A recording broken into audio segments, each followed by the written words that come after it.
l'Union ne doit pas être une addition de partis frustrés, d'accord? C'est un projet national cohérent. Bennett a une expérience unique. Il a réussi à rassembler des partenaires très différents. Il n'a pas renié ses convictions. Il est profondément attaché aux valeurs de la droite israélienne, la sécurité nationale, la responsabilité économique, la fierté identitaire. Mais il s'adresse aussi à cette droite silencieuse, celle qui ne veut ni extrémisme, ni chaos, qui veut un État fort, une armée respectée, une société unie et morale.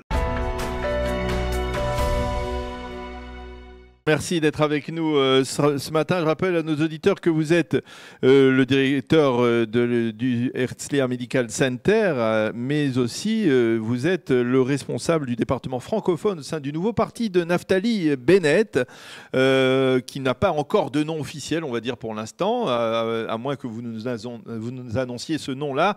Pour l'instant, ça s'appelle Bennett 2026, qui on va dire, sous-entend très clairement les intentions politiques de Naftali Bennett pour cette année électorale qui va débuter dans quelques semaines. Alors la première question, je voudrais avoir avec vous, parce qu'on vous a sollicité à la suite des déclarations de Naftali Bennett, il est resté très silencieux pendant plusieurs mois et depuis ces dernières semaines, on le voit prendre de plus en plus de positions et les dernières semblent véritablement le poser dans l'actuelle opposition à Binyamin Netanyahou et au gouvernement actuel. C'est exact de le positionner comme cela ?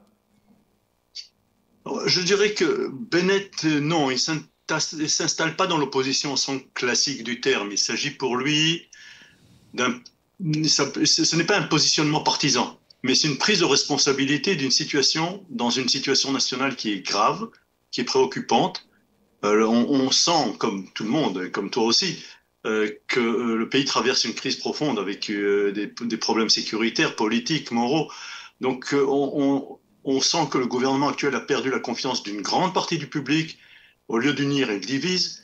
Donc Bennett ne cherche pas à opposer pour le plaisir d'opposer. Il veut reconstruire. Son objectif, c'est de rebâtir une force politique de responsabilité nationale avec une capacité de rassemblement au-delà des clivages qui existent actuellement, de rétablir la compétence au niveau du gouvernement, la décence dans la gestion publique.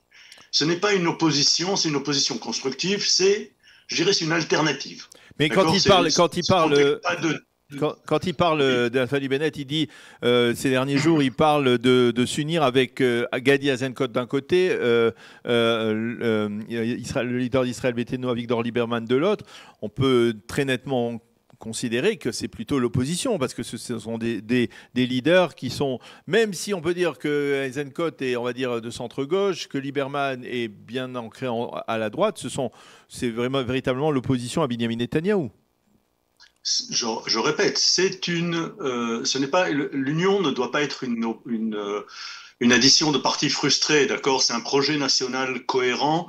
Bennett a une expérience unique, il a réussi à rassembler des partenaires très différents et c'est ce qu'on cherche, c'est ce que le public israélien cherche actuellement, c'est voir comment les différents dirigeants de tous les partis s'unissent, chacun à leur qualité, Gadi Eisenkot, Lieberman, d'autres dirigeants, mais Bennett a cette double légitimité. Pour moi, il vient de la droite. Il a su gouverner avec le centre et la gauche sans perdre son ancrage idéologique. Il a cette capacité rare, à mon avis, d'être ferme et pragmatique, à parler à la droite sans exclure le centre. Et c'est ce qu'on a besoin aujourd'hui. Un leadership capable de réunir les Israéliens, pas seulement les électorats. Nous voulons être ensemble. Et je crois que c'est ce que, après 2 ans de guerre, nous voulons être ensemble. Oui, mais est-ce que Bennett peut apporter. Est-ce que Bennett peut être le candidat de la réunion de l'État d'Israël alors qu'il traîne avec lui, on va dire, c'est vrai qu'il a été Premier ministre, c'est vrai qu'il a réussi à réunir, comme vous dites, la gauche et la droite, mais ça n'a pas tenu, ça n'a pas tenu plus qu'1 an et demi. C'est dire, même si beaucoup d'Israéliens aujourd'hui, après la guerre, veulent cette union, est-ce que c'est véritablement Naftali Bennett qui est le porteur de cette union ? Je crois qu'il n'a pas renié ses convictions, il est profondément attaché aux valeurs de la droite israélienne, la sécurité nationale, la responsabilité économique, la fierté identitaire, mais il s'adresse aussi à cette droite silencieuse, celle qui ne veut ni extrémisme, ni chaos, qui veut un État fort, une armée respectée, une société unie et morale. Et il refuse les discours de haine, le populisme, il reste fidèle à la droite des fondateurs. le courage, l'effort, le sens collectif. Donc je crois il n'a pas renoncé à séduire la droite et je crois qu'il a vraiment les capacités à parler à la droite modérée, au centre, même à certains électeurs de gauche déçus qui cherchent un gouvernement compétent et honnête. L'ambition de Bennett, de Naftali, n'est pas de séduire un camp, mais c'est de rassembler un pays. Et je crois qu'il a les capacités. Tu l'as dit, là, ça a duré 1 an et demi.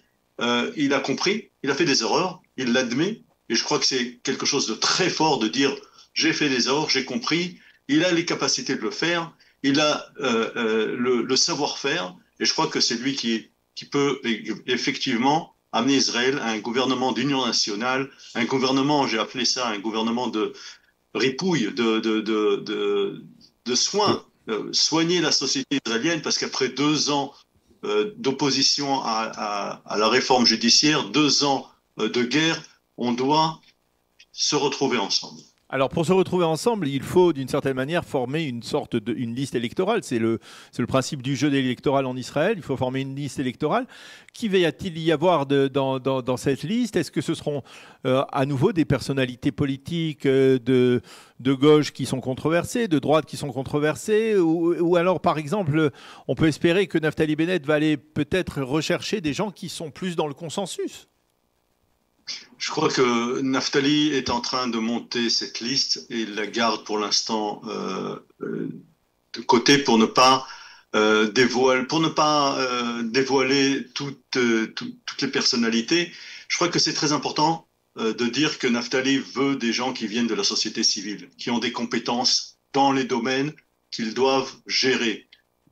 Il faut également savoir que Bennett prépare les dossiers et les dossiers seront prêts au jour où le gouvernement sera formé. Ce n'est pas quelque chose qu'il va falloir créer. Donc tout ça se travaille, se prépare, mais il ne faut pas également penser qu'il va y avoir des politiciens de carrière qui vont rentrer dans cette liste. Est-ce qu'on va essayer de jouer à un jeu hypothétique? Au lendemain des élections, c'est le Likoud qui reste le plus grand parti, parce que c'est ce que disent les sondages envers et contre tout. Est-ce que Naftali Bennett acceptera de rentrer dans un gouvernement qui continuerait à être dirigé par Benjamin Netanyahou? Quand on arrivera, comme on dit, quand on arrivera au pont, on le considérera. Je crois que Netanyahou, ce n'est pas la question. Bennett sait très bien, il l'a dit, Netanyahou a fait des choses fantastiques pour le pays, a travaillé pendant des années. Je crois qu'après plusieurs années, ma fille est née, qui a 26 ans, elle est née quand Netanyahou était Premier ministre. Je crois qu'il faut maintenant une autre force, une autre vision.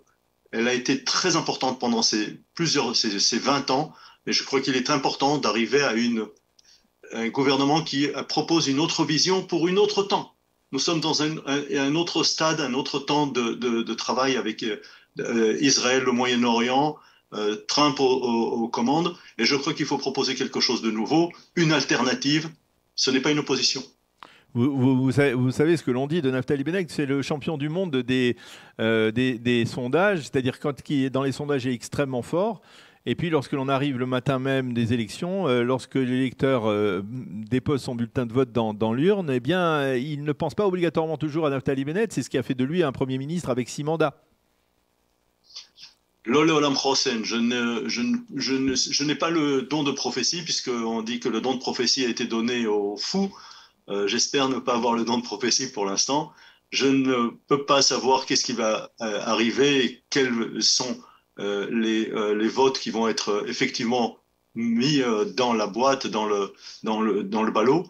Tout ce que je sais, c'est que nous travaillons ensemble avec des gens qui viennent de tous les côtés politiques. Et je le vois, que ce soit l'équipe Otsrugot, même des Haridim, de tous les côtés politiques, des gauches, de droite, pour préparer l'avenir d'Israël. Naftali Bennett incarne cette voie, l'unité dans l'action, pas de l'unanisme dans la parole.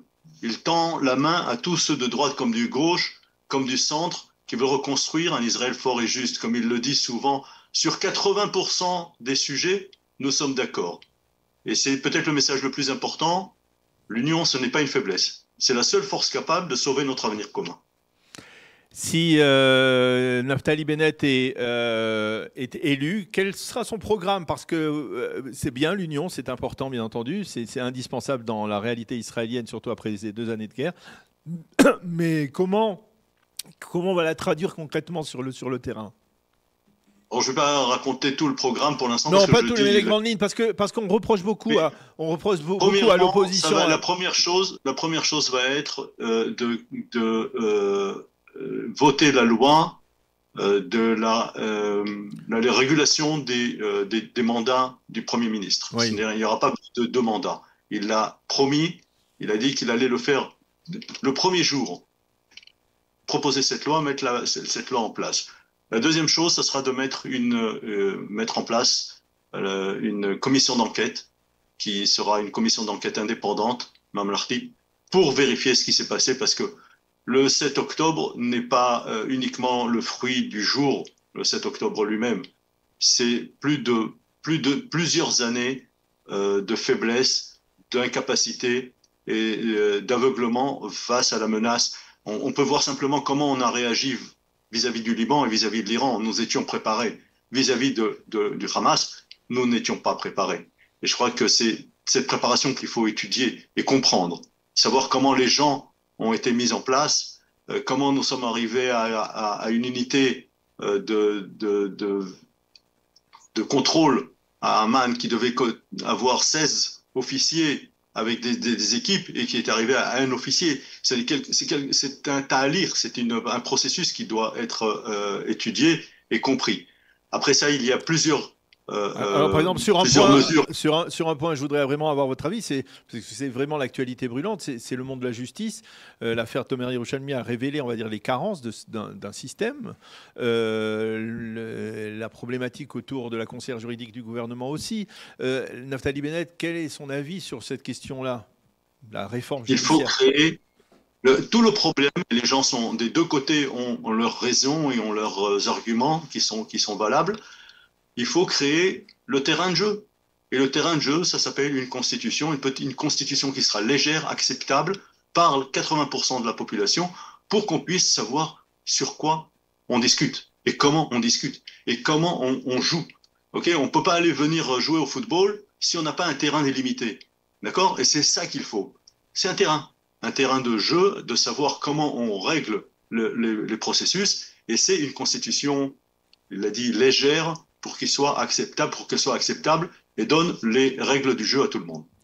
S'il devait y avoir un choix, parce qu'on parlait ces derniers jours, je lisais une interview, des déclarations de Naftali Bennett sur Instagram, se lier avec Gadi Eisenkot, se lier avec Victor Lieberman. S'il ne devait pas être le leader d'une telle formation de rassemblement, il accepterait de rester dans cette formation, ou alors c'est uniquement Naftali Bennett à la tête, ce qui risque par exemple de contrarier un homme comme Avigdor Lieberman, qui lui aussi dit qu'il a les meilleures compétences et la meilleure expérience pour être Premier ministre? Je crois que ce qui est important, c'est de voir qui sera le parti qui va mener avec la force la plus grande, avec le plus grand nombre d'électeurs. Pour l'instant, dans les sondages, Bennett mène, et je crois que c'est ce qu'il faut. J'ai des amis d'autres partis politiques qui me disent, effectivement, c'est lui qui peut unir, qui peut amener également des électeurs de droite, qui peut amener également des électeurs de centre et de gauche, et c'est le seul qui peut pour l'instant réunir. Eisenkot, Lieberman, ce sont des gens fantastiques, excellents. Je crois que le but sera de donner la direction à celui qui a la plus grande capacité et également la plus grande force électorale.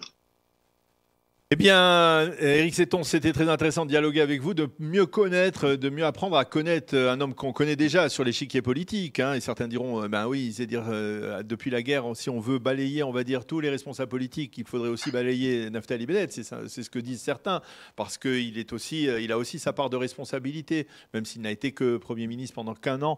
Il a été ministre de la Défense dans le gouvernement de Netanyahou. En tout cas, c'était intéressant d'avoir votre appréciation, l'appréciation de Naftali Bennett et de suivre. Je crois que c'est pour ça qu'il faut absolument une commission d'enquête parlementaire et indépendante qui puisse étudier et vérifier tout ce qui a été fait pendant ces 20 dernières années. Eh bien, merci encore, Éric Setton, de nous avoir éclairé sur ce sujet. Merci beaucoup d'avoir été avec nous. On aura l'occasion de se reparler certainement au cours des prochains mois, au fur et à mesure, on va dire, de l'implication de Naftali Bennett, de ses réponses à des questions clés aujourd'hui qui sont souhaitées aujourd'hui dans la réalité israélienne. Merci beaucoup d'avoir été avec nous. Bonne journée. Bonne journée.